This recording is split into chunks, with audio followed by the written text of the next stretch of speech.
Hello everyone, this is the Dragon book tag. This is an original tag from Elaine at Cobalt Dragon, and she tagged Gavin at Genre Books, who tagged me, and as I listened to him do his tags and I read through the questions, I'm like, oh, this is right up my alley. Gavin himself just crossed 1,000 subscribers, so congratulations to him.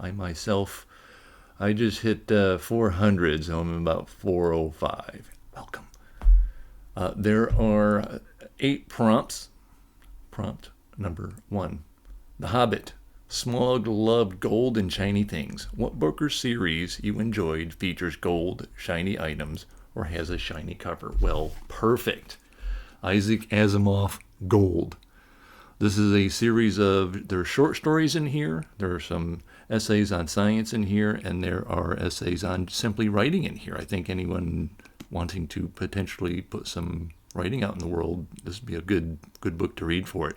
Of particular importance to our modern times is a short story called Fault Intolerant. Interesting enough, like it says on page 113, it's actually 115. This entire book is off by, the table of contents is off by 2 pages, a little printing error back then. And in Fault Intolerant, Asimov writes a short story about himself.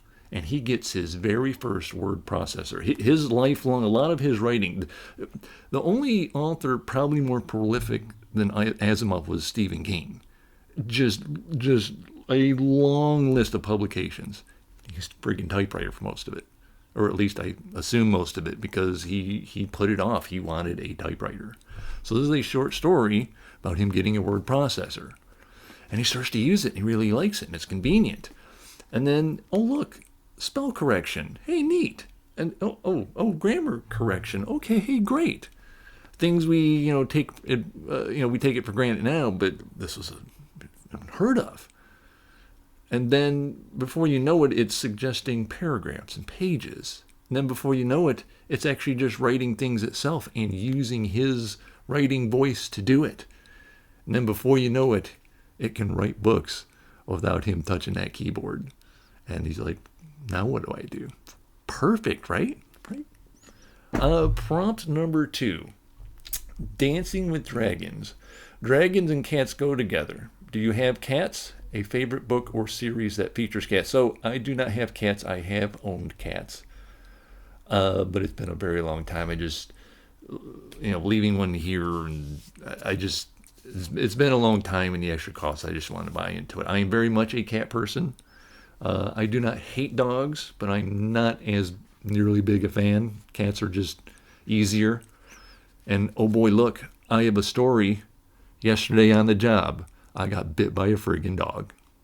The owners were actually really nice and helpful and provided bandages and antiseptic and everything, but it just forced his way out the door as I was trying to obtain a signature for a package, and got out and just jumped up. Nothing. I didn't look at it. I didn't try to pet it or say anything to it.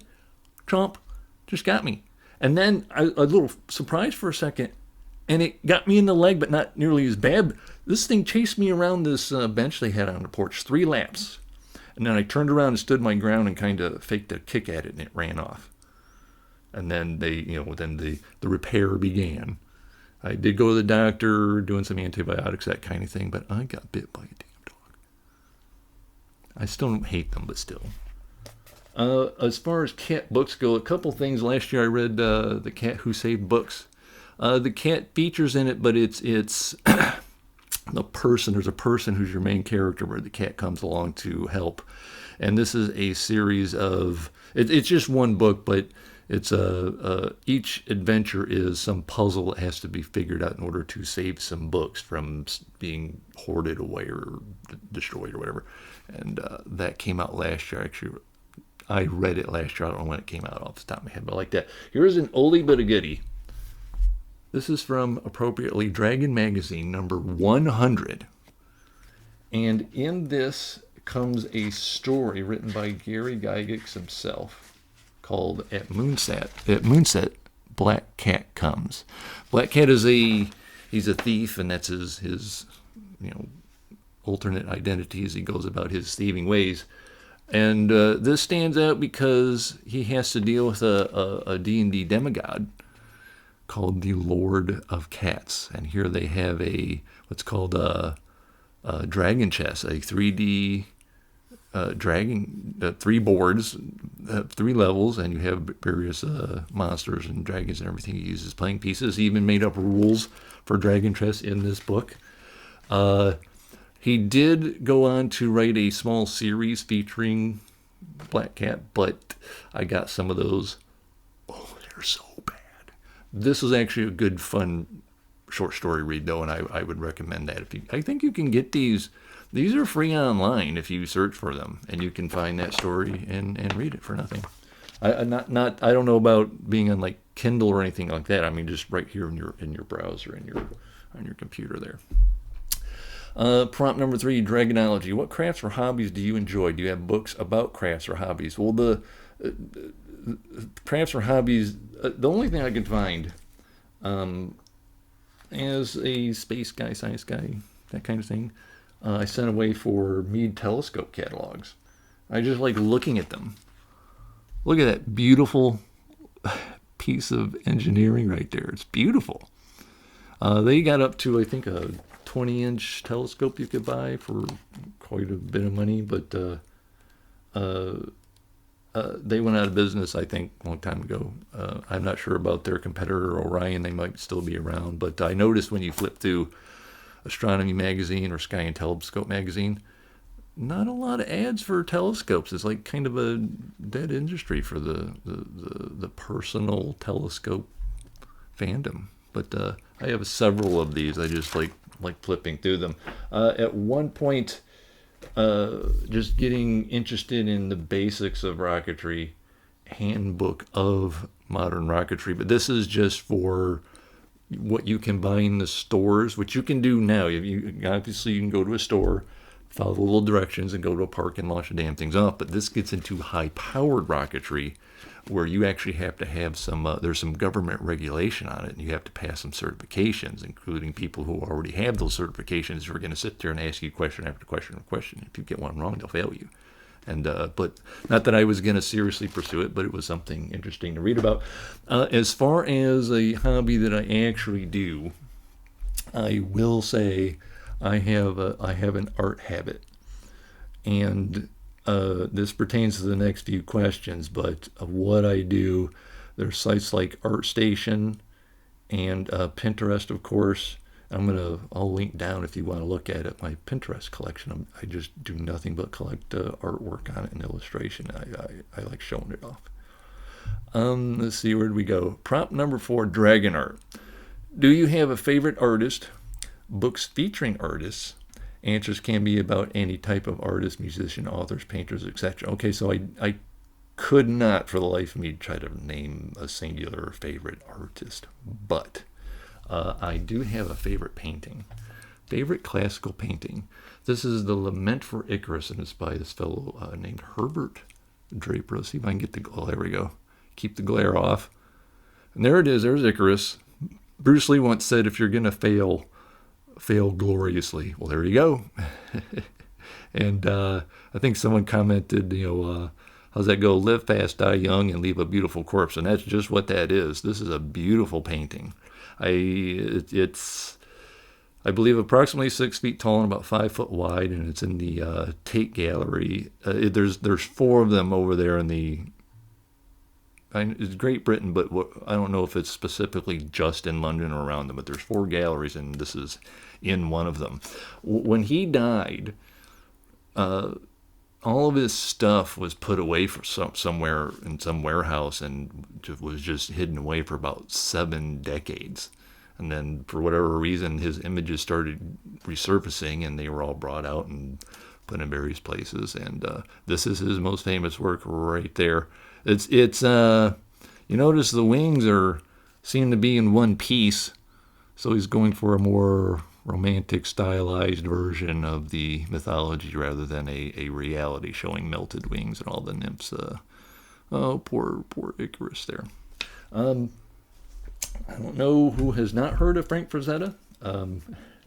If literally not for Frank Frazetta, they're probably you would probably not have Conan the Barbarian would not have the fandom that he does. Arnold would have never made that movie.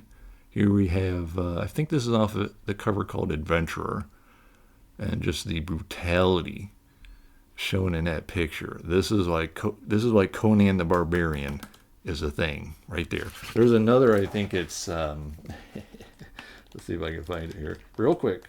Page 70. So there were when the books were republished, and Robert Howard wrote the first batch of stories, and then other authors got their hands in them, and so there was a 12th book in the original run by L. Sprague de Camp.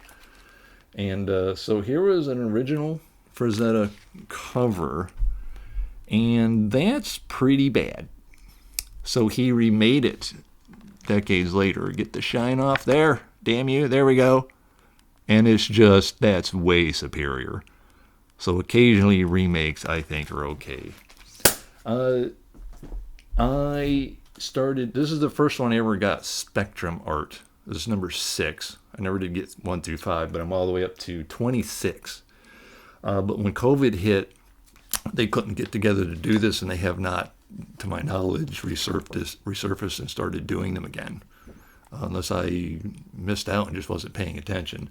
But this is, a collection of sci-fi and fantasy stuff that comes out annually, and I just love these books so much. So if you can get your hands on them, I think these are well worth your money. Since this is about dragons, it's called The World of TSR. I bought this in the 90s. So this is an art collection of Dungeons and Dragons stuff, and this is what I used for the thumbnail. That is by Brom. Let's get real close there. That is just the coolest image of a dragon I think I've ever seen. This is, I believe this dragon's name was Boris.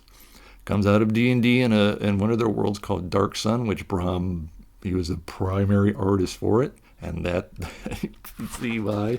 Some of his artwork for it comes up, and I think some people mistake some of the images for Conan the Barbarian, and I don't blame them. Very Conan-looking things. This is a gladiator by the name of Rykus, who is one of the leads of the series, and that's him there. These are all images that come up on various products, like their role-playing game products and illustration and whatnot. A lot of black and white stuff in their interior illustrations, but here's a lot of the cover art used to sell the products.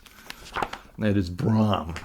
Speaking of Brom, he has a collection called Dark Works, and I tell you, that's Elric there.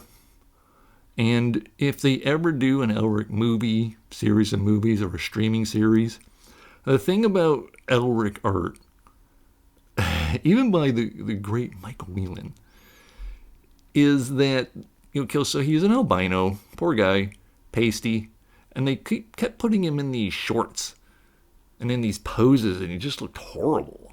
There we go. That is how you do Elric. So make it look like that, not like some others have, please. So that's number 4. So prompt number 5: How to live with dragons. Do you cover by? And what are your favorite colors?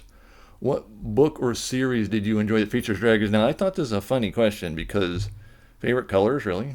I don't know. Do I have a favorite color anymore? Maybe it meant to say favorite covers, which I'm going to do anyway.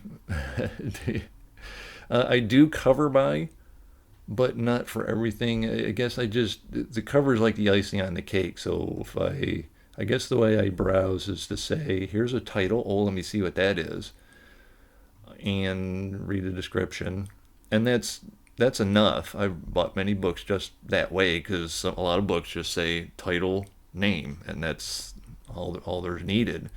But I do, as you can tell, I do love artwork and cover art. So yes, I do cover by. So favorite colors, favorite covers. Let's go with it. I'm gonna bend if that's the way the original question was, I'm bending the rules. So here's a few. The Forgotten Beasts of Eld by Patricia A. McKillop. Now this, like a lot of books, this has various covers. When I first heard about it, that's the cover I was shown, and I said, I'm reading that book. This is the primary magic power has to do with control, like mind control, and it was kind of interesting when I got this book. The first new Dune movie had come out, and of course that has the voice used to control minds, and so this kind of fell into that, and I think it accentuated my reading of it, actually. So that's a lovely cover. Good book, too. I highly recommend that one. She meets, how should I entice you? Yes, she controls animals. She can control and influence people, even from a distance. And, she may have met her match. I guess that's a good way. Who is not? Arthur C. Clarke. Mike, is this a Mark? Yeah, this is Michael Whelan. He's got another one down here. I'm going to show you. 2010, A Space Odyssey. Gavin and his Dragon Tag video showed that one right there. It's beautiful. The discovery of the monolith, the Star Child. That's a wonderful painting. I'd put that up there with anything, even, in quality. It just belongs there. It's awesome. We got Return of the Jedi.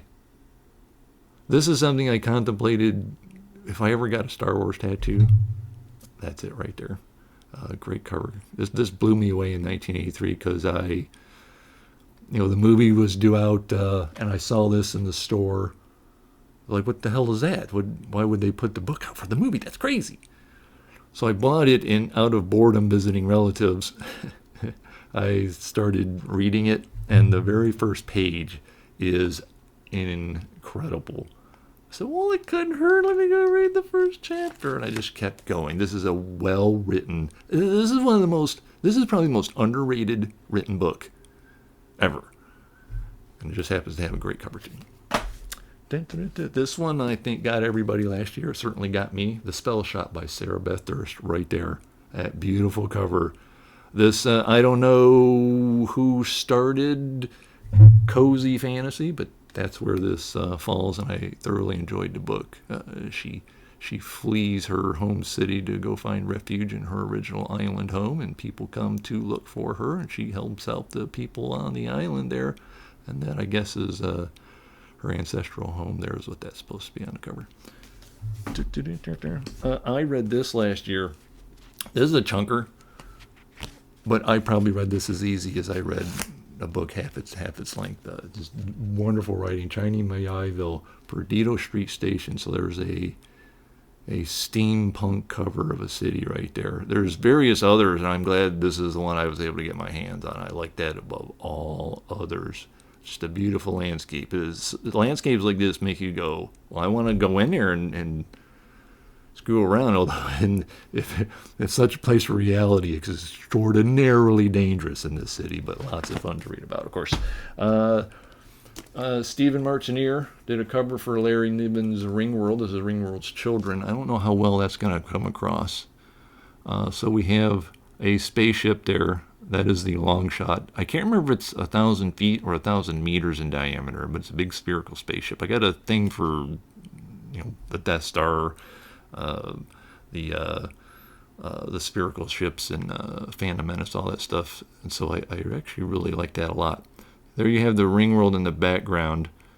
It's 1,000,000 miles across, and then somewhere around 500 or 600 million miles in 100 million miles in circumference. And so there's, for example, a map of the Earth laid flat on the Ringworld floor. That's 1 mile equals 1 mile. It's a life-size map. So that's to give you some scale. One example Niven gives is you put a lit candle in a room, and then take some Christmas ribbon about 50 feet in diameter, and put the candle at the center of the hoop of this Christmas ribbon, and that gives you, and the candle is the sun. That should give you some scale of the Ringworld, and there's Stephen Martineer's take on it. Then this classic, this may be one of the most iconic covers ever in fantasy. And again, Michael Whelan, and this is Black Sun Rising. I read that a long time ago. I remember the beginning, good. The end, good. I'm a little vague on the parts to the middle, so this was going to be a reread for me, and I dug the sequels out of a box. I was quite surprised I still had them. So, but mood reader that I am, is I still keep pushing it back and pushing it back. Little trivia, I always like to tell people this. So you have a protagonist who's a swordsman through the book, and me, like a lot of others, I thought that was him on the cover. No, there's a kind of an antagonist type person, maybe an anti-hero, but that's him on the cover. So that's kind of the bad guy drawing his power out of the world itself there. So there we go. Some of the best covers I can scrounge up that I just loved. Prompt number 6, Star Magic. Do you have a favorite constellation? Actually, I do. Orion. Everyone's heard of that one. Features a star Betelgeuse, or Betelgeuse. Betelgeuse. And astronomers are like, that star, that big star, is due to go supernova at some point. It could happen tomorrow, or it could not happen for millions of years, and they don't know, but it's due to go. And if it does, it'll be brighter than the full moon, and I hope that happens. I want to see it. Do you have a favorite astronomy book? Let's see. Oh, wait, I have to go back to prompt 5. I'm sorry, because there's another part of this, and I wanted, it's what book or series did you enjoy that features dragons? Now, amazingly, as much stuff is sitting here. I got like 1,000 books sitting here. Not a lot of dragons in my reading, and I think part of it, just unconsciously, even though dragons are my favorite fantasy monster, I don't think that it's almost like I don't buy that much fiction with them in it. Like it's overused, and so okay, you're a dragon, that's fine. But way back when, so in the 80s, Dungeons and Dragons put out Dragonlance as one of their worlds, and I would read the original books later in life, and I did not like them. But before I read those, these came across. First, there's a short story collection called The Dragons at War. And the two standouts in this, there's one where this dragon is asleep on its hoard, and some elf comes sneaking in, and it's told from the dragon's perspective, and he is an evil dragon. And the mind games they play between each other, or it's outstanding reading and gripping. The last story in this is you have a clutch of dragon eggs waiting to hatch, but the bad dragons decide we gotta go stop that, and we're gonna go kill these dragon eggs before they're born. And one dragon defends against those dragons, and that leads to a sequel that's a full novel about those dragon eggs, and is told from the perspective of the dragons. I don't know if I would still enjoy these. I enjoyed these when I was younger. I don't know how much my reading tastes have changed. Maybe I won't like these at all. I don't know. I rarely read books anymore, but I do recall these being fun reads. Certainly the two short stories. I have reread those a couple of times a piece, and I think those would hold up for anybody. Dragons at War. So number 6. You have a favorite constellation? Betelgeuse, blow up supernova. A favorite astronomy book. What in the hell did I do with the thing? There they are. So this is the Astronomy Cafe. Sten Aldenwood. He's an actual working astronomer, and he has a sequel called Back to the Astronomy Cafe. And these are basically just questions that were always presented to him, and he gives. You can see the format there: question, answer. And so I found this one in particular. I was just randomly flipping through it when I was picking books for this. Number 260. If time did not exist before the Big Bang, can we really say that it exists now?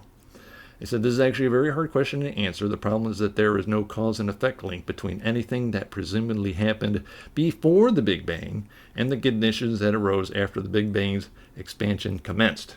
We can speak of time existing because mathematically this is one of the parameters of our world in which we can organize seemingly unrelated events. It is not a unique it is not a unique dimension, but it is certainly one of a small set of necessary ones. So interesting enough, every so often I run across somebody just online, or you see a meme about time is an illusion, it doesn't exist. Well, yes it does, because for example, we have to compensate our satellites for time dilation because I'm sitting here on the Earth, A, not moving, but B, rotating at 1,000 miles an hour with the Earth.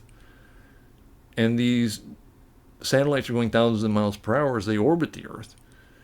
And it's minuscule, but it's enough of time that, for example, GPS would be way off in comparison to sometimes what it is now when your devices make little mistakes or whatever, but they have to compensate for the difference in velocity, and it affects time.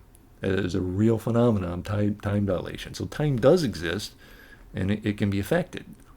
Also, a theory that it was presented this year, here inside our galaxy, we're in our galaxy, we're in a cluster of galaxy and in a supercluster of galaxy, and then beyond that, it's like these filaments with voids in between. Well, because there's less stuff in those voids, time is passing differently than it does in the cluster in here in our galaxy. And that's a real phenomenon that can be potentially measured. It was a theory put out, so now people need to go out and prove it, I guess, with observation. So back to the Astronomy Cafe and the Astronomy Cafe. Good sign. Good astronomy books. This, for some reason, there's a double question here. Prompt number 7, Chinese horoscope. Book about astrology or astronomy? We just did astronomy. I'm going to do another one real quick. Or a book or series that features the movement of stars and planets. I'm not an astrology person, and I don't believe. But under Chinese astrology, I'm a pig. I'm a metal pig. Metal pigs born in 1971 are punctual and open-minded, and they would repay as much as they can, even for a little bit of favor they have received. In other words, I'm an honest-to-goodness nice person, because I'm a pig. One quick one as far as the astronomy book goes. So this is an oldie but a goodie called Our Universe.